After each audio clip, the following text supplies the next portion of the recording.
Di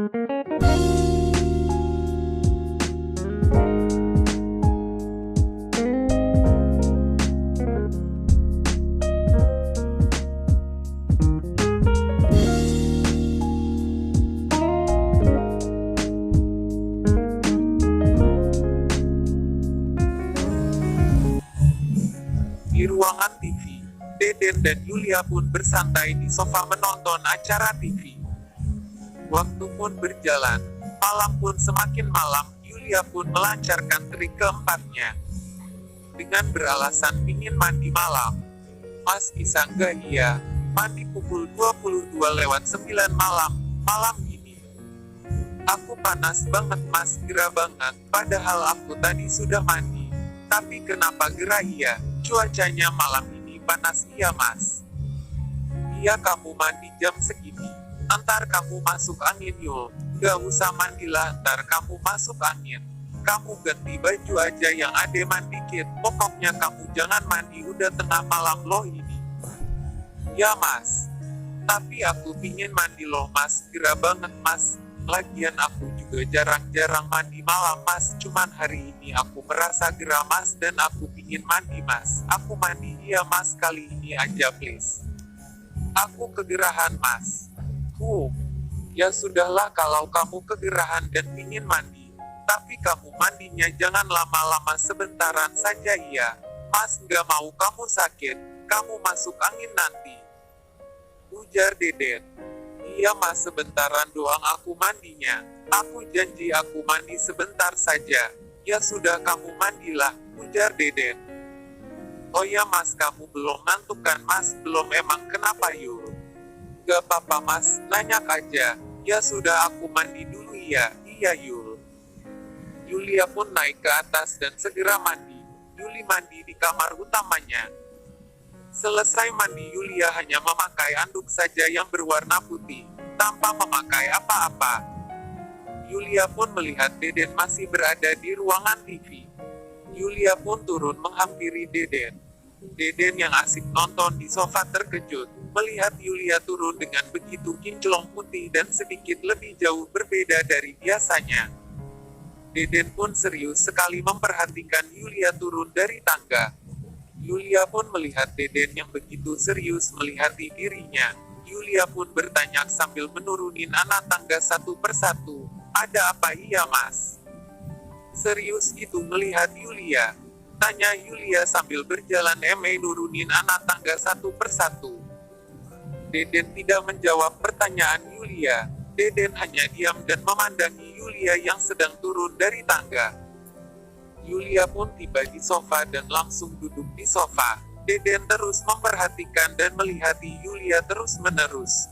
Yulia duduk dan pura-pura bengong saja, pura-pura cuek gitu. Karena tidak ada suara dan mereka hanya diam, berdiam. Mungkin karena mereka segan satu sama lain makanya mereka diam tanpa suara. Tapi Yulia yang sedikit lebih tua dari Deden berinisiatif berbicara duluan. Aduh mas, aku udah mandi masih gerah aja ya. Makanya aku pakai anduk doang mas. Oh gitu, jawab Deden.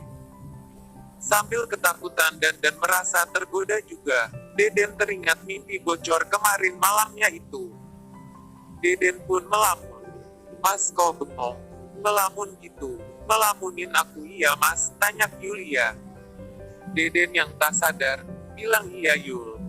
Yulia yang kaget dengan jawaban Deden dan bertanya kembali ngelamun aku kenapa mas? Deden pun menceritakan mimpi bocornya itu kepada Yulia, karena Deden tak sadar keceplosan dan menceritakan semuanya dengan Yulia. Iya Yul, kemarin malam itu yang penampilan kamu berbeda dari yang biasa, aku mimpi kamu Yul, kita Yul berdua.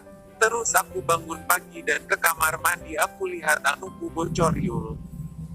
Dan aku melihat kamu yang seperti ini, yang lebih jauh berbeda dari yang awal. Aku teringat mimpi bocorku itu. Sampai saat ini aku masih terbayang mimpi bocor itu. Yulia tersenyum, terkekeh habis-habisan mendengar ucapan Deden. Dan dalam hati Yulia sepertinya trik-trikku manjur berjalan lancar sampai dia mimpi bocor. Hahaha. Dan tanpa basa-basi Yulia pun berinisiatif untuk mencoba mimpi itu jadi kenyataan. Mas, kemarin mimpi aku, sekarang aku ada di samping Mas. Saat ini, di sofa ini berdua, hanya berdua Mas. Mungkin malam ini mimpi Mas jadi lebih indah dan jadi kenyataan Mas, ujar Yulia. Maksud kamu Yul? Jawab Deden. Dalam hati Yulia, Mas ini pura-pura bego atau memang bego sih? Kemarin pagi dia bicara ke ibu pintar banget, lah di sini berduaan bego benaran. Oh, aku tahu, mungkin dia mau aku duluan kali yang mulai, ujar Yulia dalam hati. Dan Yulia berinisiatif berpura-pura berdiri dan mengambil bantal yang ada di sofa tepat di depan TV. Yulia pun mengambil bantal itu dengan posisi terbungkuk tepat di hadapan Deden. Deden pun serius melihat hal itu, yang begitu indah, apalagi itu pengalaman pertama Deden. Deden mulai membara tapi tetap diam dan menahan dirinya. Yulia pun kembali duduk di samping Deden dengan bantal yang diambilnya tadi. Sambil menonton TV, Yulia melihat Deden gelisah dan merah padam. Yulia pun bertanya kembali, dan mengungkit mimpi bocor Mas Deden itu. Ada apa Mas? Kok Mas gelisah? Kok Mas merah padam gitu Mas? Apa Mas masih terbayang mimpi? Apa Mas tidak ingin mimpi indah itu jadi kenyataan? Deden pun mulai sadar dari perkataan Yulia itu. Dalam hati Deden, kenapa nggak mungkin mimpi indahku jadi kenyataan? Sekarang mimpiku itu ada di hadapanku. Pasti akan kugapai secepat mungkin. Loh, kok Mas masih melamun? Tanya Yulia kembali. Hehehe, nggak apa-apa Yul.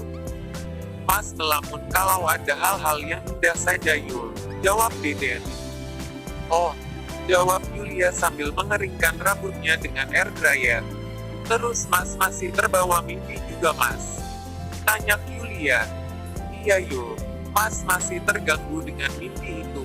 Tapi mimpi itu apa bisa jadi kenyataan Yul? Tanya Deden.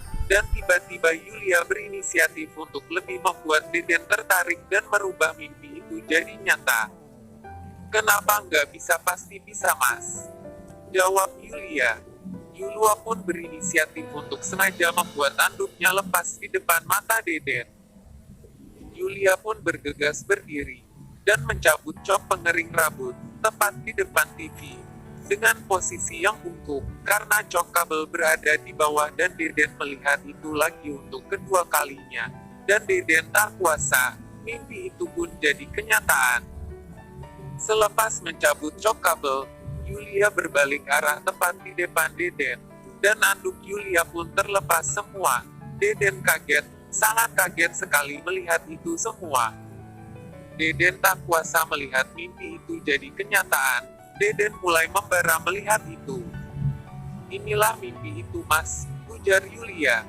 Yulia pun datang mendekati Deden dengan posisi anduk terlepas, dan langsung duduk di hadapan pangkuan Deden. Deden pun mulai menerimanya. Dan malam itu tepat pukul 24.28 WIB, mereka pun memulainya. Sampai 3 ronde sampai pukul 2.33 WIB di sofa di ruangan TV. Sampai-sampai mereka sangat lelah dan tertidur dengan pulas tanpa memakai anduk. Deden yang lelap tertidur pulas karena dia baru merasakan mimpi indah itu yang jadi kenyataan. Karena Deden baru kali itu merasakan anduk yang begitu indah. Deden tampak menikmatinya, dan Deden mulai tidak malu-malu lagi dan Deden yang sering menggoda Yulia. Sampai seterusnya, di pagi harinya, mereka bangun kesiangan, sekitar pukul 9.43 WIB dan mandi bersama Yulia. Deden sudah tidak segan lagi dan Yulia pun begitu. Deden pun memulainya kembali. Di pagi itu tepat pukul 10.15 WIB di kamar utama Yulia. Dan benar saja Yulia pun demikian merasa kurang dengan hal kemarin malam tadi. Dan sekarang terbalik, Deden yang suka menggoda Yulia. Begitulah cerita menikah karena terpaksa episode 4 ini. Terima kasih. Episode 5 akan rilis Kak.